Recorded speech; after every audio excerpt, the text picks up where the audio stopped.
पाप की पुनरावृत्ति न करना ही प्रायश्चित है।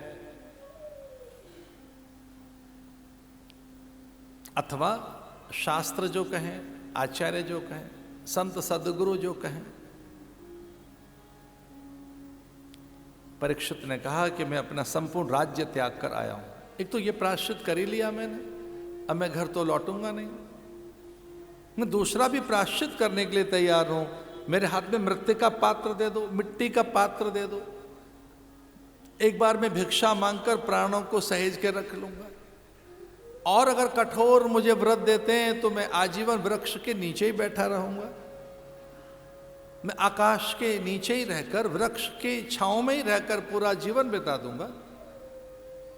और इससे भी अधिक कठोर कोई मुझे दंड देना हो तो मुझे स्वीकार्य है। राज्य तो मैं त्याग चुका। मौन टूटा श्रमिक का। साधु साधु कहकर उन्होंने गले से लगा लिया, मस्तक पर चुम्बनों की बौछार कर दी।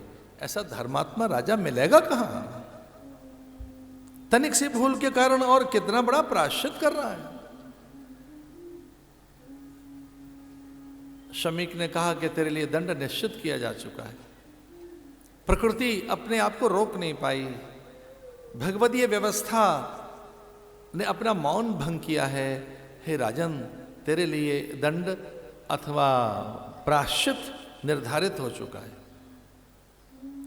अनायासी जैसे ईश्वरीय व्यवस्था ने तुझे दंड निश्चित कर दिया है। राजा ने पूछा, मुझे क्या दंड दिया जाएगा? और तब विभांडक ऋषि ने कहा कि आज से 7वें दिन तेरी मृत्यु होगी। तक्षक नाम का सर्प तुझे डसेगा, उसी से तेरी मृत्यु होगी। और ये अकाट्य है, ये अकाट्य है। मृषा न हो देव ऋषि भाखा। साधु बोले सहज स्वभाय, साधु का बोला वृथा न जाए। मेरे पुत्र की जिह्वा से जो निकला है वो अकाट्य है, अजेय है।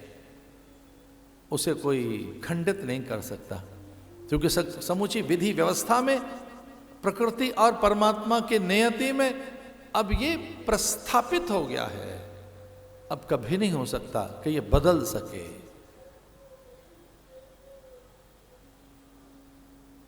पूर्व के प्रसंग में मन चला गया कि जब अश्वत्थामा ने मेरे प्राण लेने के लिए अस्त्र फेंका था, तब भगवान ने सुदर्शन चक्र फेंककर मेरी रक्षा की। और अपनी तो माने मां की माने, मेरी तो मां ने, मेरी दादी ने दादी की, और उसकी सास ने, यानी मां और मां की मां से बड़ी दादी और परदादी और परदादी, मातामही, माता मातामही, माता प्रपितामही, मातामही, पिता पिता में प्रपितामह। उनके तो पूरे परिवार में एक मंत्र रटा जाता रहा। जब संकट आए तो ये मंत्र बोलो, संकट दूर होगा। मेरे साथ बोलिए, कृष्णाय वासुदेवाय हरये परमात्मने प्रणतक्लेशनाशाय गोविंदाय नमो नमः। प्रणतक्लेशनाशाय गोविंदाय नमो नमः। प्रणतक्लेशनाशाय गोविंदाय नमो नमः। 5 क्लेश बताएं। अविद्या, अस्मिता, राग, द्वेष, अभिनिवेश। एक महाक्लेश है मृत्यु। ये 5 क्लेश बताए गए, अविद्या, अस्मिता, राग, द्वेष, अभिनिवेश। एक सबसे बड़ा क्लेश कौन सा है? मृत्यु। प्रणत क्लेशनाशाय। कैसा भी क्लेश हो, कृष्ण उससे निवृत्त करता है, निवृत्ति करता है उस क्लेश की। तो मेरी तो रक्षा की है। जब अस्त्र आ रहा था तो अस्त्र फेंककर नारायण ने, अब कोई साधु वचन से मेरे प्राण छीन रहा है तो आप वचन बनकर आ जाइए, शब्द बनकर आ जाओ।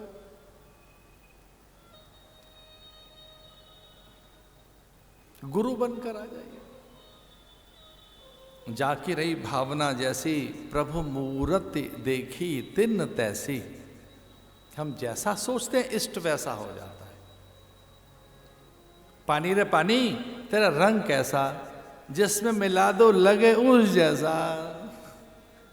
पानी के रंग बदलते हैं हम रंग से, हम तो अपने ईश्वर को बदल लेते हैं अपनी भावना के ढंग से।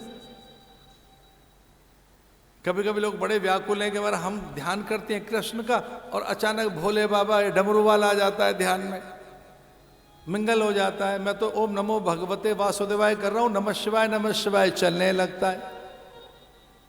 अरे भैया एक मिट्टी और मिट्टी से नाना प्रकार के बर्तन कुम्हार बनाता है। सारी मिट्टी के बर्तन हैं अथवा वो मूर्तियां हैं, उन्हें तोड़ दो फिर मिट्टी है। हम अपनी भावना से अपना इष्ट गढ़ते हैं, जैसी भावना वैसी फिर वो प्रतिमा आती है। इसलिए संकट काल में गुरु का ध्यान करने लगा।